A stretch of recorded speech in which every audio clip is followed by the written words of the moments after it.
Welcome to my new video. आज हम बीबी रजनी की कहानी सुनेंगे। पट्टी शहर का एक साहूकार था जिसका नाम था धूनी चंद्र, जो कि अपने शहर में बहुत ही प्रसिद्ध था और अमीर था।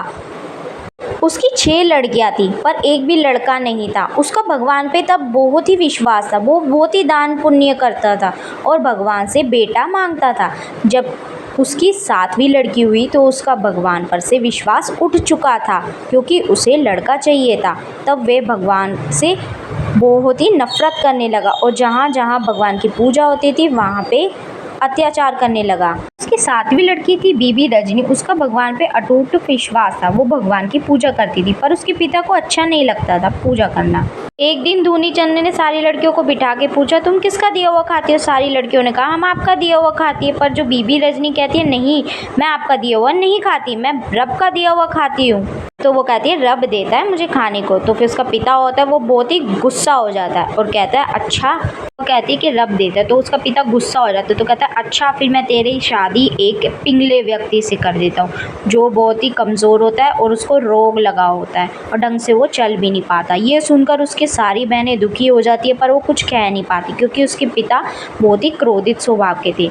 भी रजनी भगवान का लेखा मान के कबूल कर लेती है, 7 वचनों को कबूल कर लेती है। तो जो उसका पिता होता है वहाँ से निकाल देता है। तो वो दूसरे गांव में भटकते भटकते जाते हैं और भिक्षा मांगकर अपना गुजारा करती है। पहले अपने पति को खिलाती है फिर खुद खाती है। गांव के बाहर उसको बिठाकर फिर भिक्षा मांगने जाती है और रब का शुक्रिया करती है कि रब हमें खाने को दिया इसलिए शुक्रिया।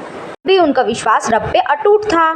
ऐसे भिक्षा मांगते हुए वो एक जगह पहुंची, रामदास, जहाँ पे एक छपरी के पास बेरी का पेड़ था।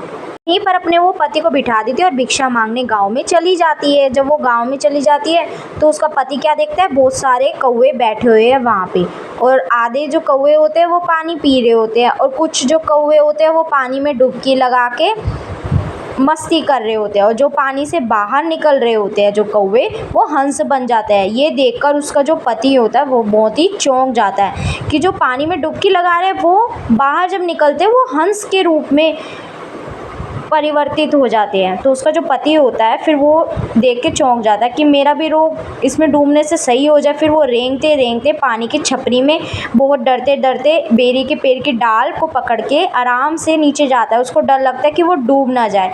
जब वो डुबकी लगा रहा होता है तो उसके जो रोग होते हैं वो बिल्कुल सही हो जाते हैं। जब वो बाहर निकलता है वो एक स्वस्थ इंसान बन जाता है और वो वहाँ पे बैठकर अपनी बीबी रजनी की प्रतीक्षा करता है। जब उसकी पत्नी आती है तो वो चौंक जाती है। जो उसकी बीबी होती है वो चौंक जाती है कि उसका पति वहाँ पर नहीं है। तो वो उससे पूछती है कि तुमने मेरे पति को मार तो नहीं दिया? वो वैसे ही कमज़ोर है और तुम बहुत स्वस्थ हो, तुमने मेरी जायदाद पे कब्जा करने के लिए उसको मार दिया हो। तो वो डर जाती है और ना उसकी बात पर विश्वास नहीं करती। तो उसका जो पति होता है वो बताता है कि मैं कैसे रेंग रेंग कर पानी में डुबकी लगाकर अपने शरीर को सही कर दिया ये पानी ने। तो उसने जो हाथ था वो नहीं सही किया था तो उसने पानी में डुबो के दिखाया कि मैं ही उसका पति हूँ। जब उसकी पत्नी देखती है कि वो ही उसका पति है, उसका हाथ सही हो गया और वैसे ही उसका शरीर का रोग भी सही हो गया था। तो उसकी पत्नी देखकर बहुत ही खुश हो जाती है और रब का शुक्राना करती है।